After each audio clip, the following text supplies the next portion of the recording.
morning, Michelle. You are an author and consultant impacting people's lives for years now using a very unique method that I never heard of before. So, what prompted you to take this path of leadership and strategic development? I will start and credit my mom. She was a school teacher. And I think once a teacher, always a teacher. And Sure. I was blessed with her inspiration. She was actually my first grade teacher. And I think having been around her and seen the impact she made on children inspired me to take that on and continue to inspire other people of all shapes, sizes throughout the country and now throughout the world. But let me ask you, so let's say you graduate high school, you decided to go to college. So when did the idea was like, okay, yes, this is what I'm going to do for the rest of my life? Because you've been doing it for a very long time now. Yes, actually over 30 years. I'm going to Yes. credit, I always like to give people credit for seeing in people things that they may not see in themselves. My first career, believe it or not, was as a computer programmer.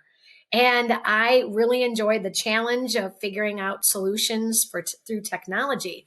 But my first mentor, Dan Schneider, saw that I had the capability of connecting with other people and suggested that I get a degree in business administration, management, and got into human resource development in my in 1980s.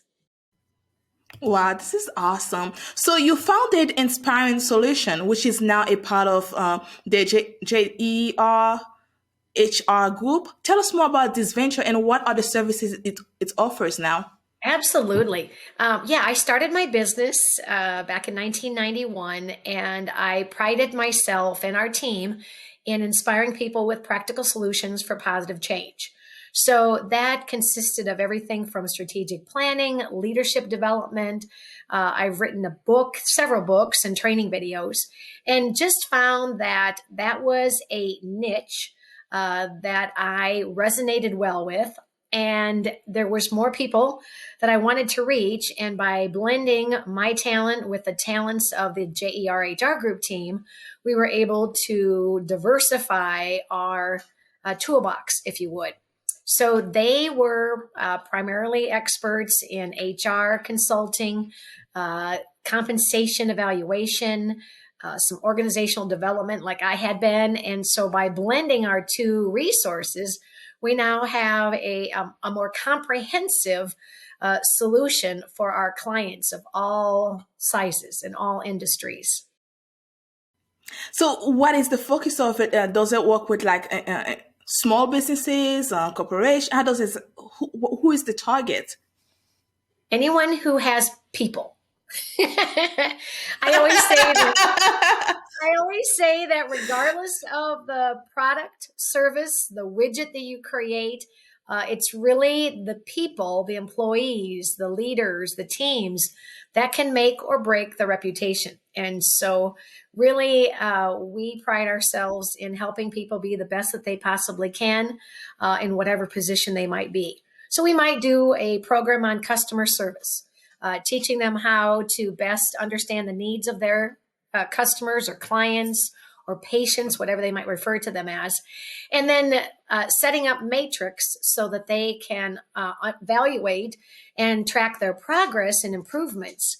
And so it's very gratifying. So when a team can set their sights on achieving a particular goal, we will work towards helping them develop the skills, the tools for them to achieve those goals.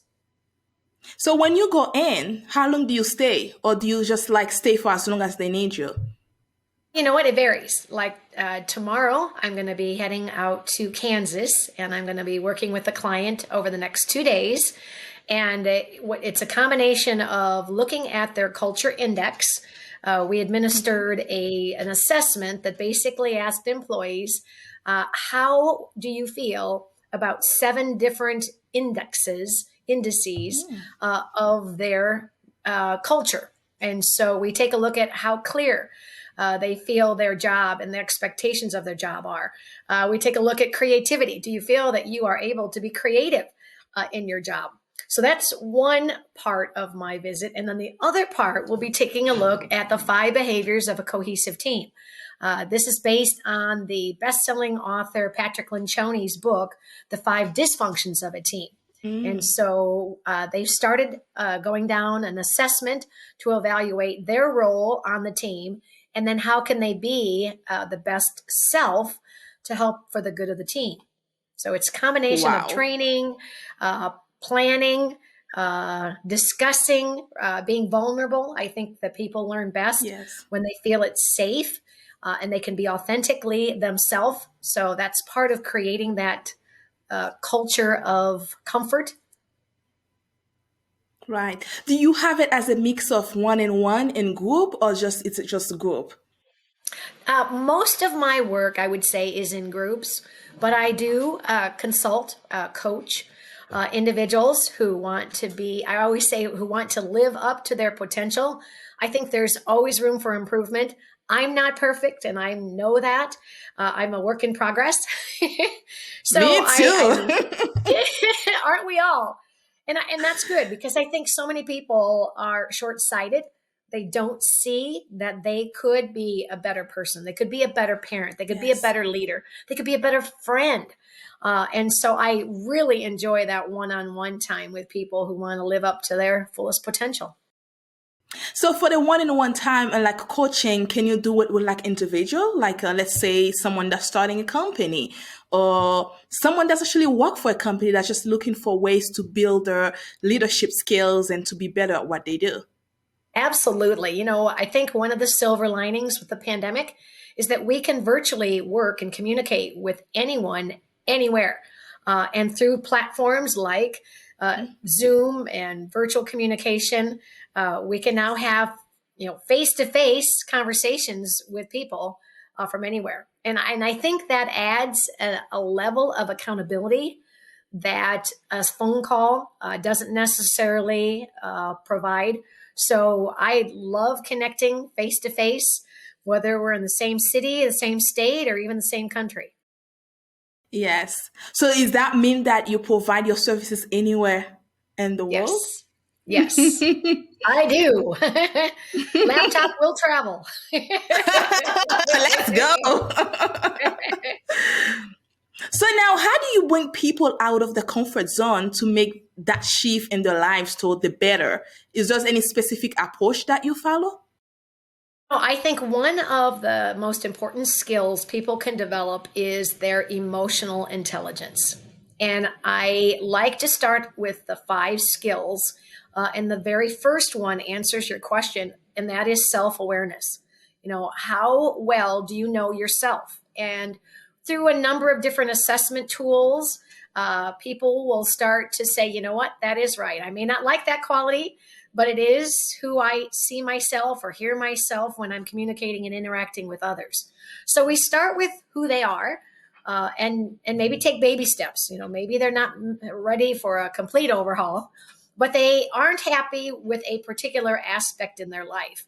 And my goal is to help busy people create balance and joy in their life.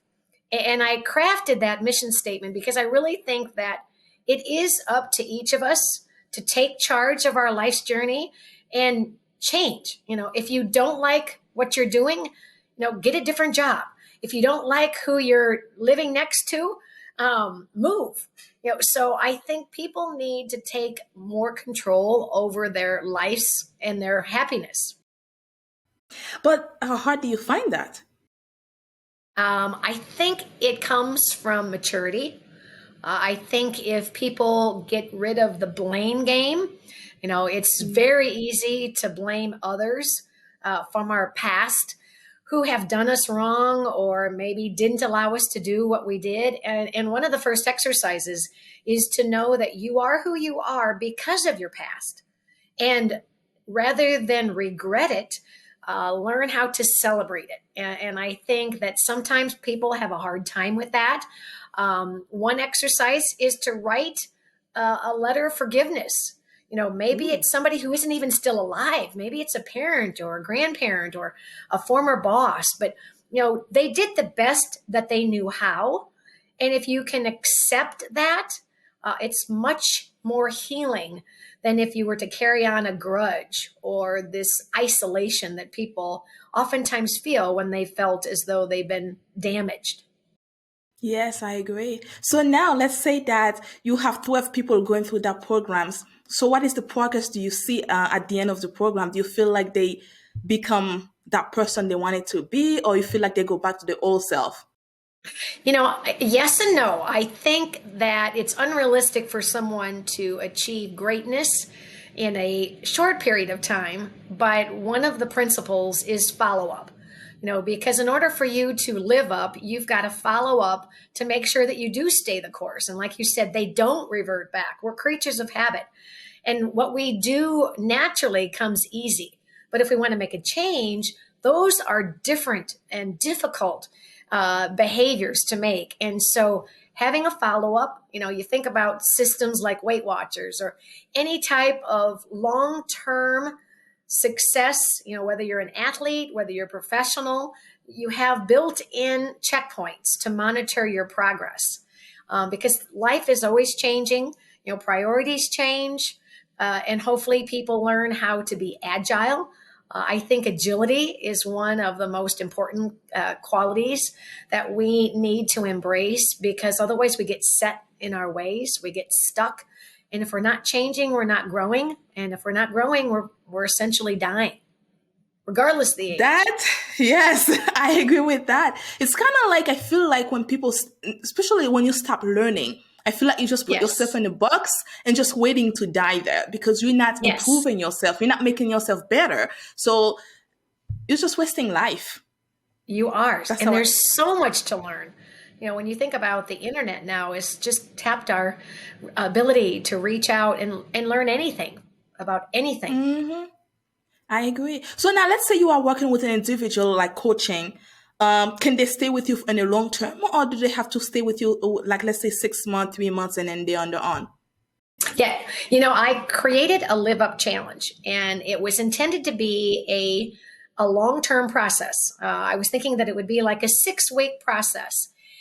And as we were rolling it out, several people were busy, and so the 6 week time frame worked well for them to go through the initial 6 week course.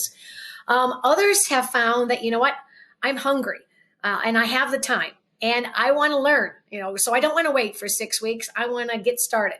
So I try to meet people from where they are. If they're anxious and they're ready, let's go. I will walk. I will run alongside my clients, my coaching clients, my teams as fast as they are comfortable with. And then once that initial 6 part process is done, then we establish the what I call the tune-up. In other words, how are we going to continue to tune into ourself and tune out negativity, or maybe it's people, it could be even stuff. We tend to be people that surround ourselves with things that give us comfort. And sometimes it's stuff, sometimes it's people, but we have to look around and identify if that is helping or hindering us. I love that. Tune up. Huh.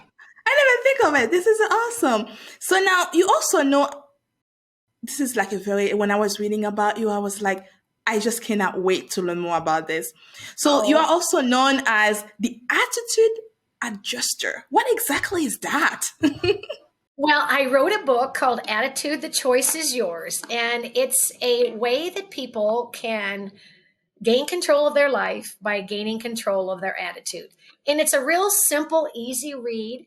And I wrote it so that it's interactive. People read about a particular concept like tune in to happiness. And so uh, it helps them understand what brings you happiness and what are you doing or what can you do to find or create happiness, because far too many people wait for something or someone to bring them happiness or give them happiness before they can really take responsibility. So it's kind of that question you had asked about self-awareness.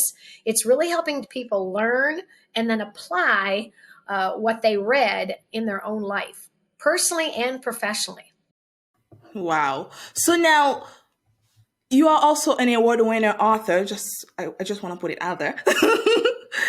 So you wrote many books, and I know on one of them that you one a particular that you wrote, which is focusing like you just talk about the attitude one.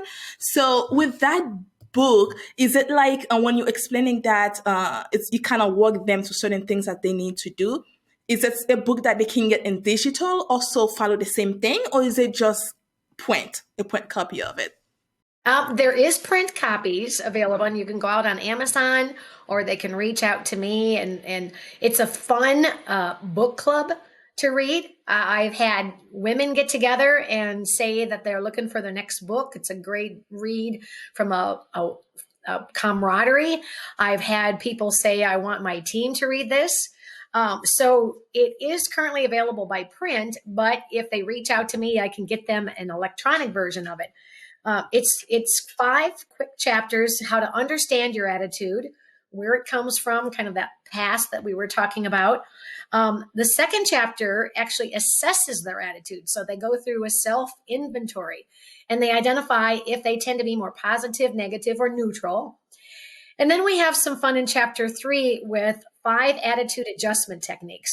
I call "How do you get rid of that stinking thinking?" And so we help people to kind of clean out their thoughts. Chapter 4 talks about how to maintain a positive attitude even in a negative world. And then the last chapter helps people deal with people that have bad attitudes that might be influencing them. So the 5 steps to deal with that difficult teenager or that difficult coworker.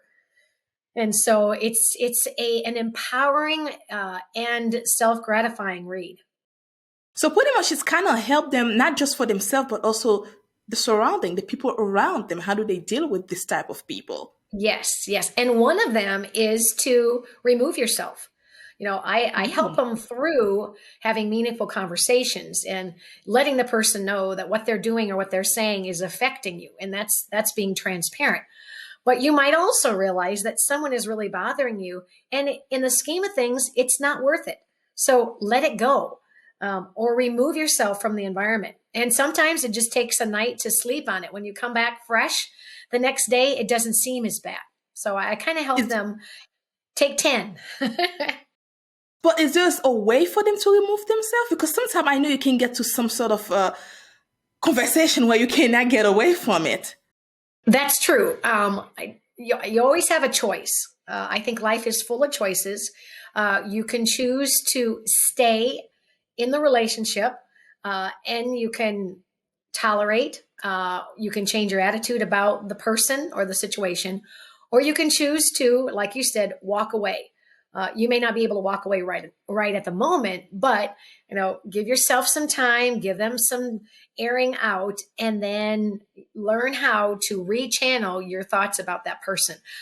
The ultimate that I find is that hurt people hurt people.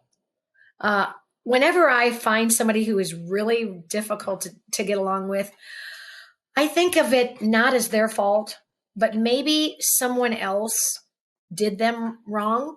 And maybe they're doing the best they know how, or maybe they're having some rough days.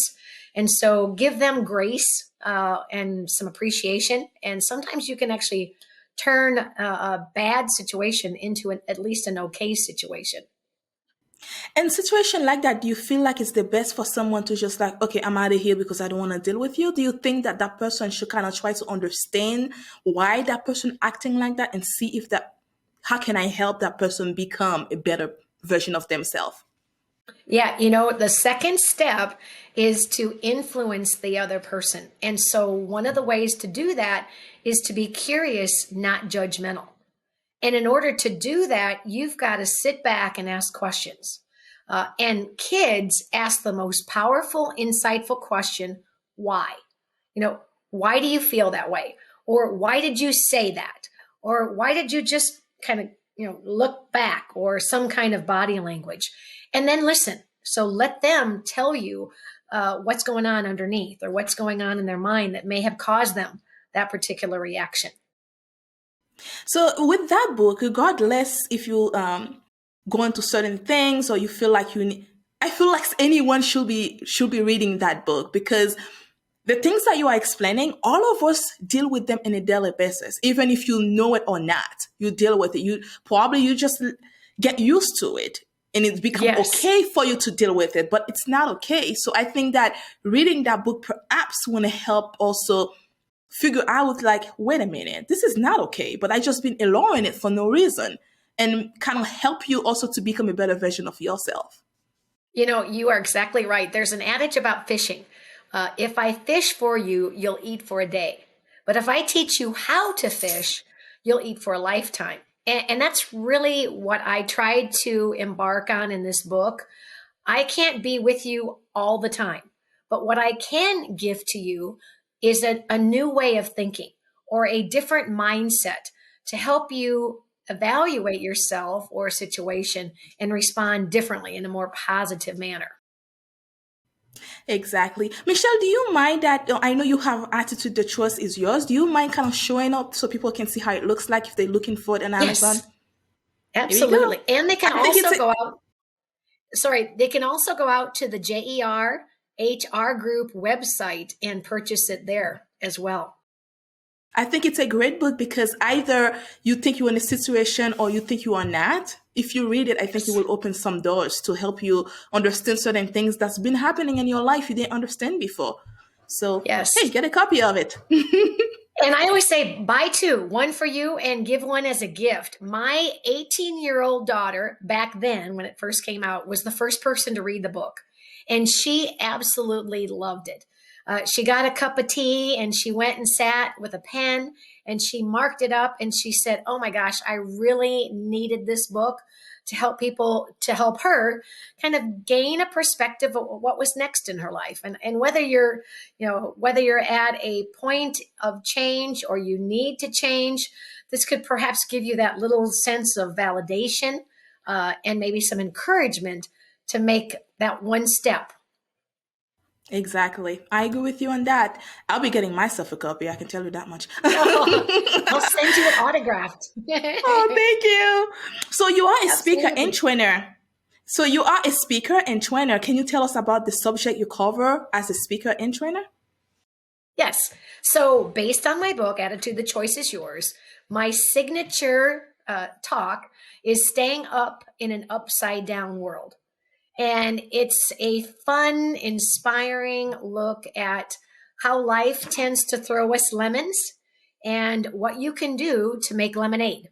That's been probably the most consistently, most requested keynote at a conference or as a breakout in a session. Training, the way that I think about training is more hands on.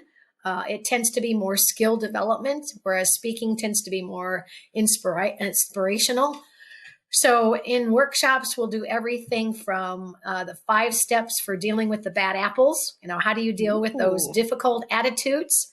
It can help a team. It can help a leader.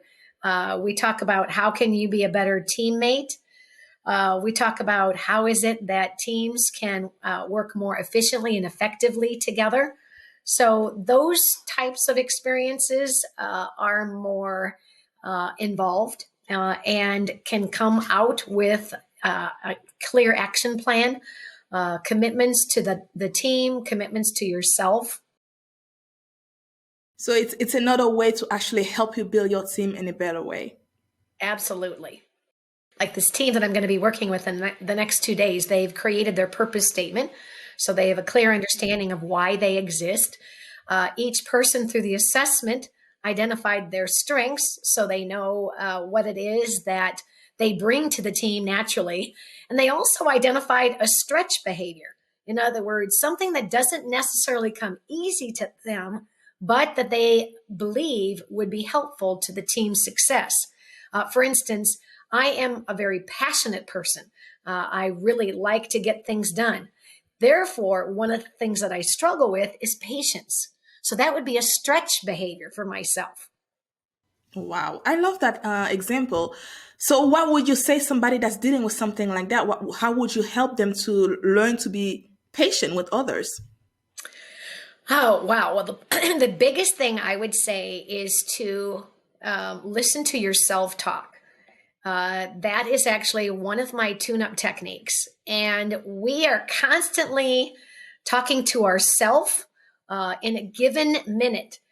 We are only listening to the other person for 10 seconds. The other 50 seconds, we are thinking ahead, we are thinking behind, we're anticipating what we're going to say, what we think. And we just need to slow down, take a deep breath, and tune in to what the other person might be saying, what they're doing, and count to 10 if you need to. Count to 10. Or So 20. now, 20, whatever long you need, just go for it.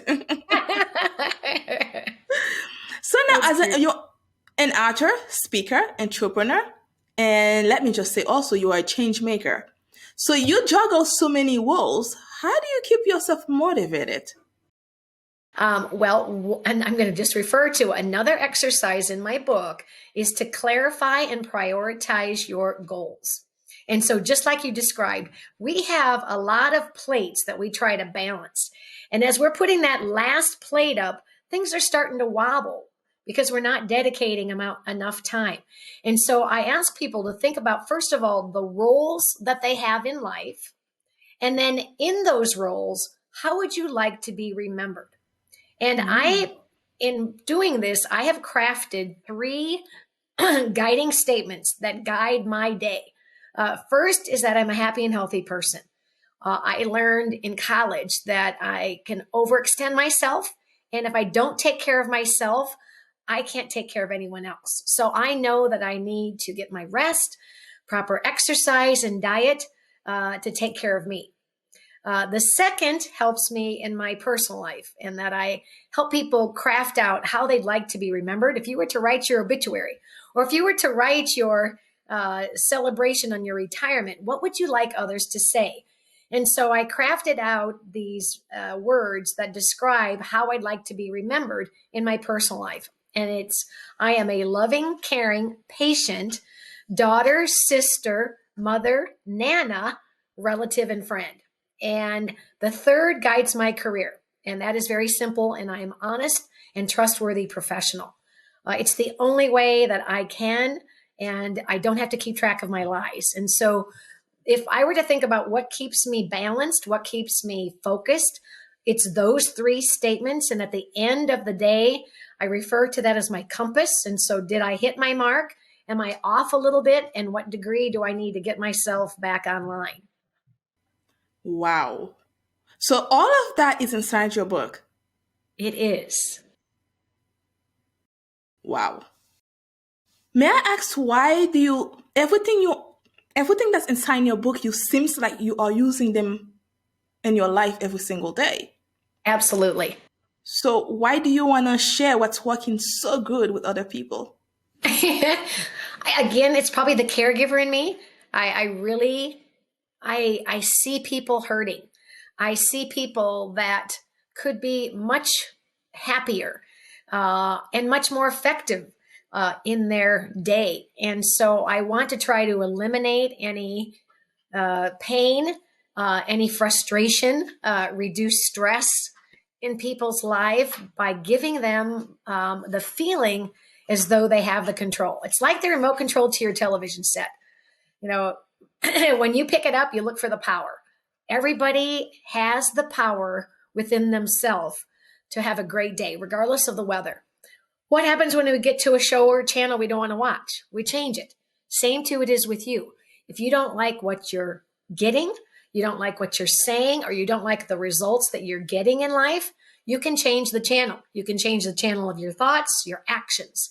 And so I don't want people to feel as though they are victim of a situation. I want them to feel empowered. I want them to feel as though they choose how they live each and every day of their life. So, in another word, you just want to see other people happy and live the best life they can live, because you are able to accomplish that by following everything that's in your book. Absolutely. Absolutely. And if I can make one difference in a person's life, that they carry that with them forever, that is success for me. If that one person takes that nugget and shares with another, I think just as negativity is contagious, I think positivity and kindness is contagious as well. Absolutely. Yes, you are right. You are a people person. What can I say? Well, you are a wise learner, and it's fun because I can tell you enjoy to learn. That's talking to other people. That's the best way to learn, you know. We make research, like studying psychology. I have to do a lot of research, so I learn a lot. But when you get to speak with other people, you get to see the way they looked at life differently Yes. than how you looked at it, and you get to learn something new that you didn't know about, that you can expose yourself to, and that also can help you as you get into the next stage of your life, because I believe that we Yes. get to there's a different stages that we get in life, and we always need help and support. And the Yeah. help and support doesn't mean that someone gonna come babysit you. Sometimes you just talking to someone else, you get to learn something new. That's the support. Yeah, I think of it like an intersection. We all come together at a moment in time. Could be a traffic jam, or it could just be a one-on-one. But it's at that moment we share what we've learned, what we gain, and what we need with each other. And it takes a village. Exactly. It does. And I wish that everyone could see it that way, because we ourselves, we're supposed to come to this world. That's how I see it. We're supposed to come, we're supposed to learn, but we're supposed to share what we learn with others so that they can go share it themselves with others, and then to make a better world for our next generation. And I Yes. think that, like someone like you, Michelle, like you've been doing the same thing for over 30 years. So you become great at it, excellent at it, good at it. This is you. This is what you do. This is your thing. You know it better than anyone else because you've been practicing it for a very long time. Like my grandfather used to say, if every day you wake up, you cook rice, you're going to be the best at rice because you've been cooking it for your entire life. So you know how to cook it the best way. So that's how I see you, because you've been doing it for so long, you become great at it. So you become a great teacher to be able to pass on this information to someone else so they can go pass it on. So I feel like other people should do the same thing so that they can help the next generation, because we're passing Yes. on the information instead of the next generation trying to figure it out and they Right. fail. Right. Right. You're exactly right. Now, why not help someone be a better person Exactly. from the Exactly. lessons, the bumps? I think we learn just as much from our successes as we do from our failures, and I think those are the ones that are oftentimes the most profound. Yes. And sometimes we just forgot to share Yeah, it. exactly.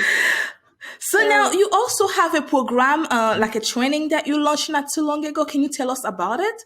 the Live Up Challenge.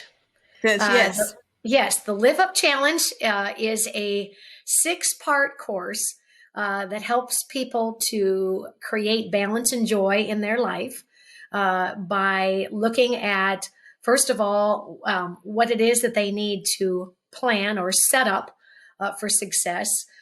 They need to learn how to speak up what they need or expect from others. They need to tune up any negativity that they might have. They need to change up any bad habits that might be happening. The fifth is the follow up, so that you can make sure that you persevere and lead up to your lifestyle.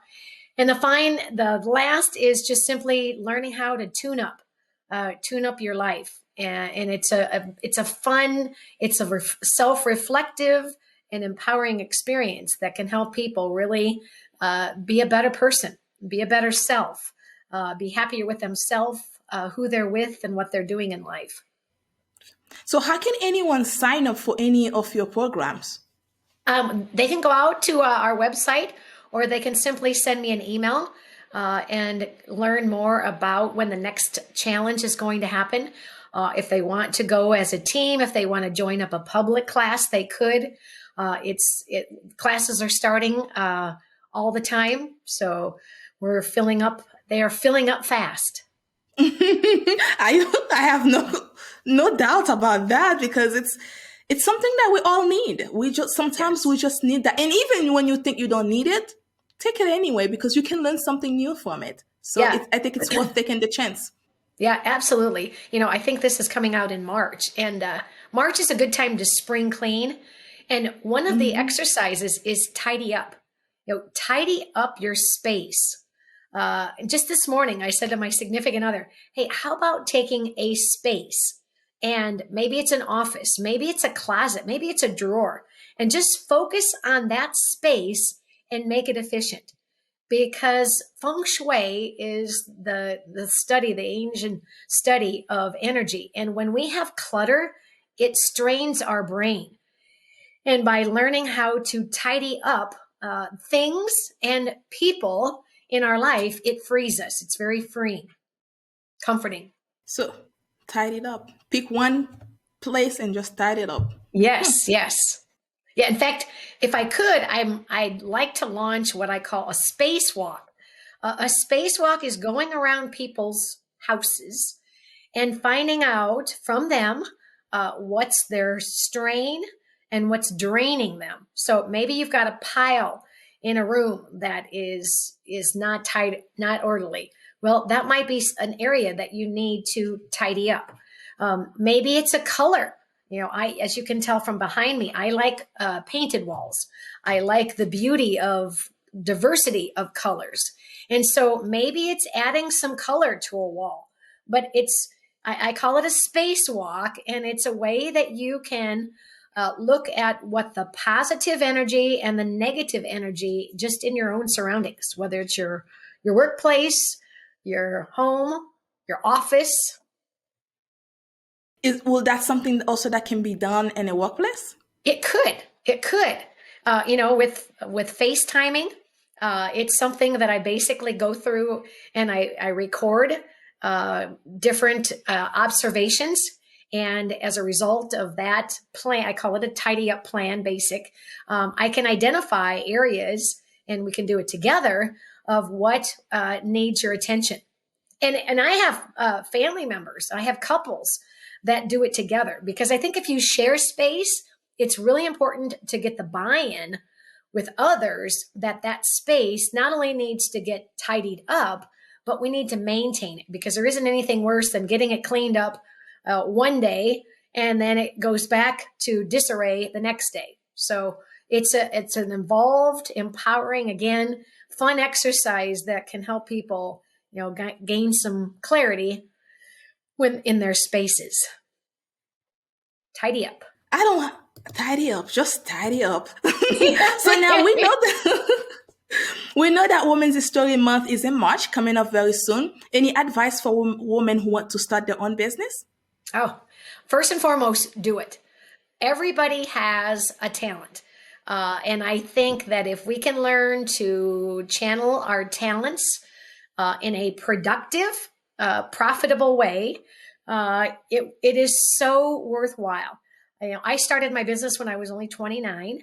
And in a man's world back in the 90s, it was very intimidating. And I just took one day at a time. I set small goals, accomplished them. So I went to higher goals.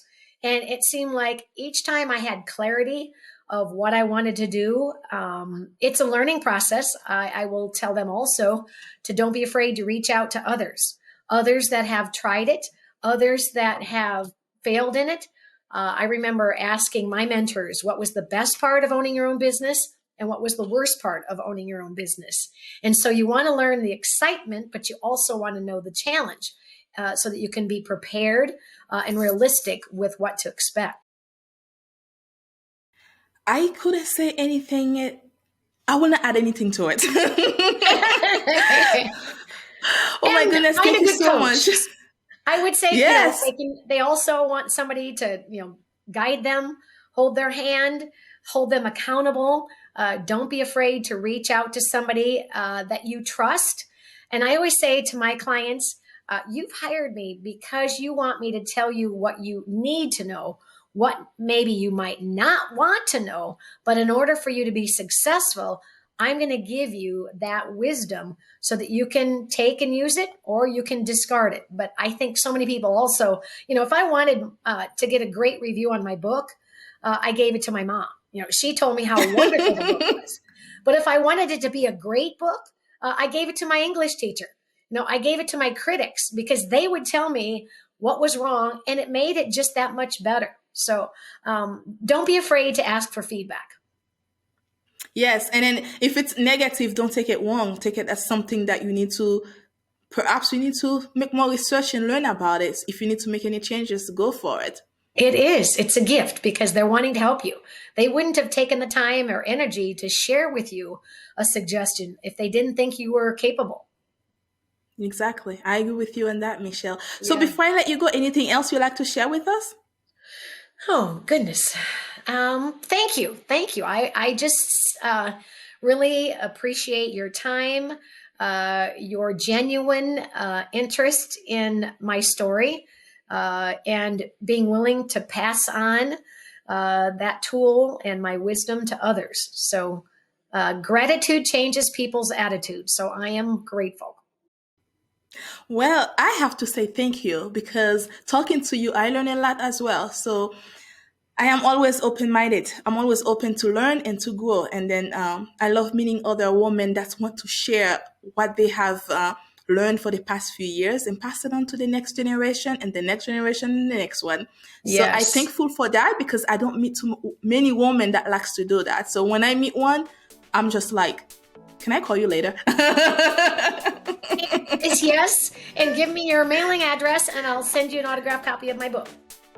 Yes, thank you. Thank you so much, Michelle. I appreciate the time and the energy and the motivation behind it all.